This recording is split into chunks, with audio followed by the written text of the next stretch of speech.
Hello everyone, if you are new here, this channel is called Squeaky Sassy, and basically it's whatever I kind of feel like talking about, and squeaky because I have guinea pigs, and sassy because like I have cats and I guess they're also sassy, and I guess this light is not with us today.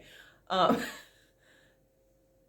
Today Happy New Year. I don't know if I said that. Today I want to talk about something happened last year that I haven't been able to talk about yet to one of my guinea pigs. So a few years ago, Chai passed away, and my two guinea pigs, Chai and Latte, were the first guinea pigs I had after I moved out of my parents' house, and they were like my first, like, me as an adult by myself pets.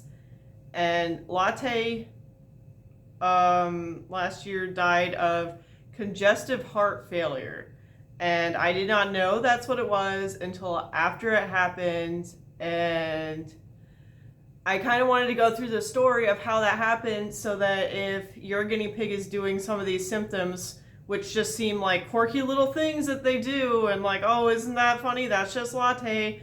Maybe you should take them to the vet, because I think there's medication you can do for them that would help them not suffer like this. So Latte has always been a sleepy guinea pig.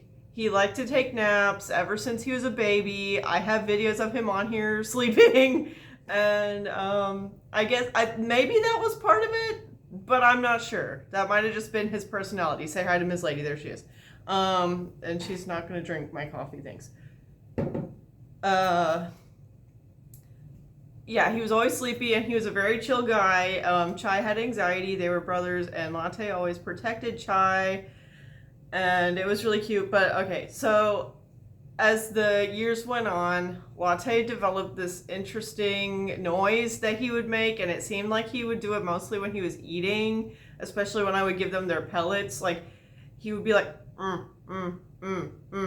and my boyfriend was like, oh, those pellets must be really good. He's like, I love these pellets. But I think it might have been like when you get congestive heart failure, you get liquid in your lungs. You can look up the science, it's very complicated, but there's this system called the RAS system, I think. I might be remembering the letters wrong. There's definitely an R in there, but it's like the whole like sequence of like hormones and different like systems in your body that get activated when the heart needs an extra boost to keep going. And part of it has to do with water retention and stuff. So if you know someone with heart failure, they take a diuretic because they need to keep the water from piling up in their body. So in Latte, it was piling up in his lungs. So now I'm thinking the noise was him trying to like breathe, and maybe he was excited for the pellets and trying to breathe like extra while he was eating them, and it was making the water like move around in his lungs and make that noise. Another thing that I noticed, oh, and he didn't do it all the time. At the end, it became more consistent, and like every time when he was eating, and even sometimes without the pellets, like if he was just eating hay, he would be like, and we'd be like, oh yeah, he likes the hay. But you know, in the absence of other symptoms, he's just making this funny noise, but he's just as energetic as ever, and everything else seems fine. You just think, oh, it's a funny noise. Maybe he has allergies. And like one of my other guinea pigs, Osiris, does have allergies, and he makes this noise too. So it's just like something is stuffy in my respiratory system noise. And like if your guinea pigs do that, like look for other symptoms and see, like, do they seem as energetic? If not, that noise would be enough of a concern with any other symptom to take them to the vet. Because like if you didn't know, respiratory system problems can be deadly for guinea pigs. If they get like a cold, that can be it. So be careful. But we're not going to get too sidetracked here with that. Like, you know, okay. So the other thing I noticed, which was weird, was he would chew on like fleece items sometimes, to the point where he would like make a little hole in them. And you know how like in their mouth, in the back, sometimes they're like half chewed pellets and stuff is in there. When he would chew on it, it would leave a little bit of that around the chew hole So it'd be like this brown like hole. A lot of the times he would just chew it and leave a little bit of his like food water from his mouth on it, and that would be it. But I just thought of this the other day, and this is part of why I'm making this video right now. What if sometimes when he was having a worse day, the water in his lungs got so much that it felt like it was coming out into his mouth. So then he thought, let me use this fleece item as a towel and chew on it and pull some of the liquid out. That is so terrible to think about, but like, why else would he be doing that? I don't know. I've never seen any of the other ones do that, so maybe that was it. Like, so if that's the only thing they're doing, it's probably fine. But if they have other weird things they're doing and they're doing that, that might be one more little tip off of like, what is this new weird behavior? Something might not be right. So closer to the end, Latte stopped eating his pellets as much.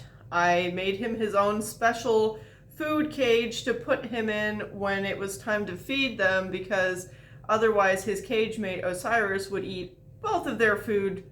And like, he got to the point where he took over an hour to eat his pellets, and I had to separate them anyways. Like, for a while I was getting Osiris out and putting him on a separate little bed to wait while Latte ate his pellets, but then I was like, damn, Osiris is spending half of his life on this bed because Latte's eating so slow. So then I was like, let me get this separate cage for Latte to eat his food in, so Osiris doesn't have to be outside the cage just waiting all the time. And then when Latte, after that, decided, like, okay, so Latte would eat like part of his pellets and then go take a nap and then come back, and like he would start taking his nap, and I'd let him take a nap for like 30 minutes, and then I'd wake him up and put him in front of the food again and be like, hey, look, can you finish that? And he would usually eat almost the rest of it then. But he just was like sleeping a lot. Like, Latte always been sleeping a lot, but he was like sleeping extra a lot. And then in his near the end, he stopped wanting to eat his regular pellets.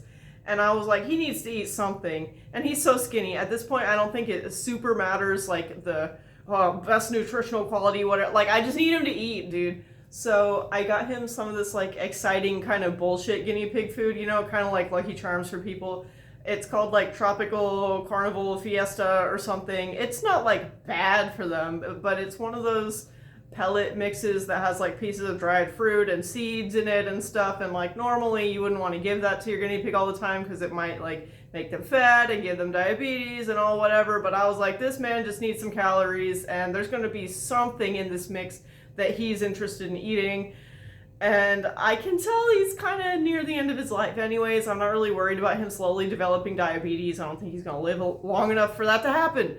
So I got him the exciting Carnival Fiesta whatever mix, and I got him his own little tiny bowl, and he got to have however much Carnival Fiesta food he wanted all the time in his cage. So when it was food time, he goes in his food cage and gets his big bowl of whatever, and he can pick out whatever pieces he wants. And you know, for like one week, I think, that worked pretty good, and he was picking out what he wanted, and he ate most of it. He left the pellets, he just picked out the good stuff. And I was like, hey man, at least he's eating something. This is good. He had a little bit more energy. He seemed excited.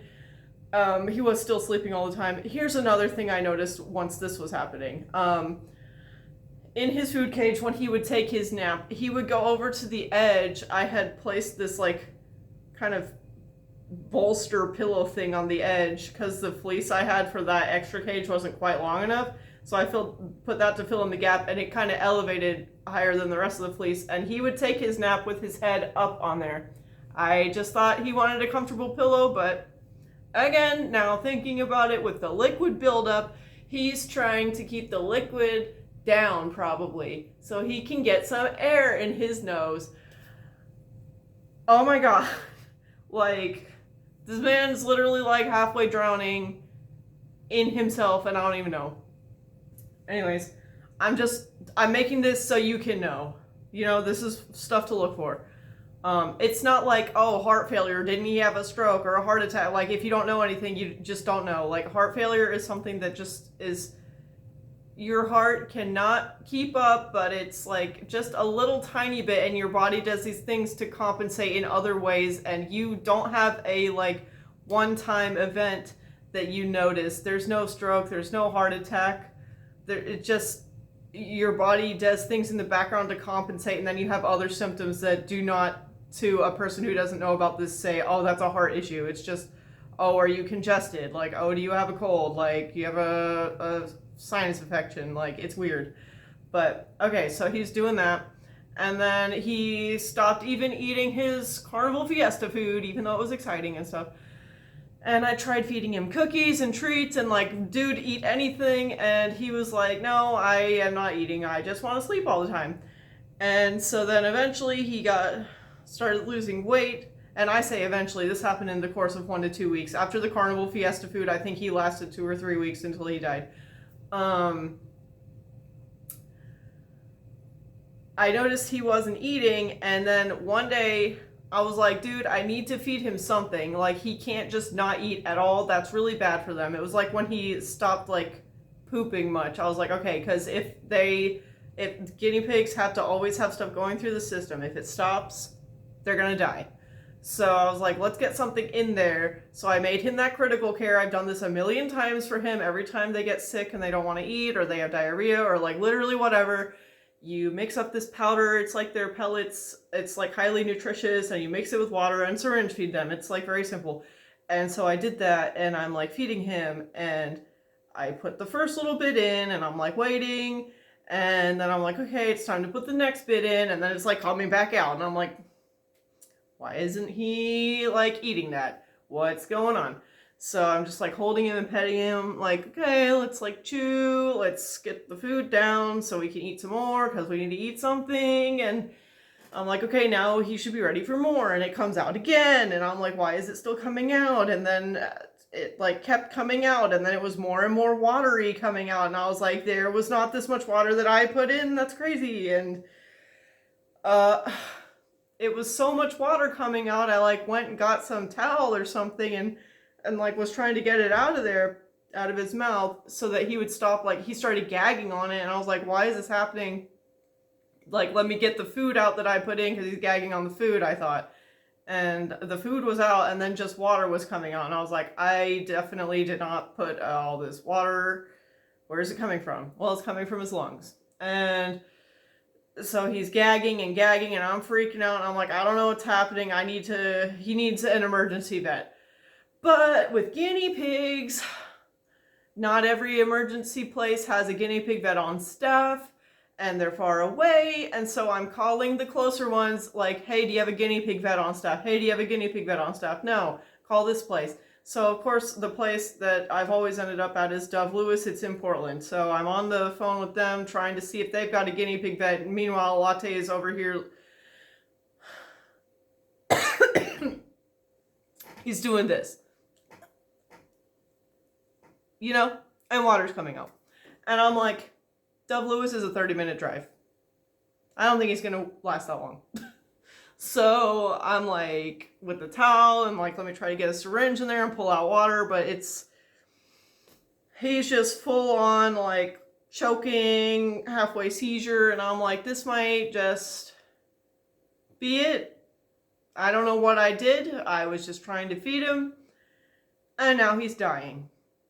So I'm like just kind of holding him and crying, and we're like waiting on the phone to see if Dove Lewis has the guinea pig vet, and like, I don't know, man. Just, I like knew that we wouldn't be able to go anywhere in time before he died. I was like, either I fix this now or he's gonna die. And I like did everything I could to get the water out, and it just kept coming, and I was like, this is it, man. I don't know. Like, I knew he was at the end for a long time. Like, the end of his life was coming, because he was all skinny. And, you know, that happens to older pigs. And he was, like, sleeping a lot. But I didn't think that just one day when I decided I needed to feed him some more, that would be it. But, like, how can you ever really know? So I was just holding him and being like, it's okay, Latte, I'm sorry. And, you know, he just died. So, if your guinea pig is doing these things and acting a little bit weird, they're not just suddenly quirky. You should probably take them to the vet, even if you're just like, oh, they developed a new noise, like, how cute. I don't know, man. Like, they might have a problem that's, like, really serious. You know, like, when was the last time you took them for an exam anyway? I know I don't take mine for annual exams. We go if we need to, because I know enough about them that I feel confident I can catch things. This is something I've never seen before, and it came on slowly, and I just figured he's old anyways, so this is just so anyone else knows. If your guinea pig starts doing something that they've never done before, like, don't ignore it and maybe just take them to the vet just in case. Like, Osiris makes this noise too, and it's in isolation. He doesn't do any of these other things. And I always told myself, I think he has allergies. And it does get worse every spring. But sometimes he does it when it's not spring, and I'm like, I'm paying attention.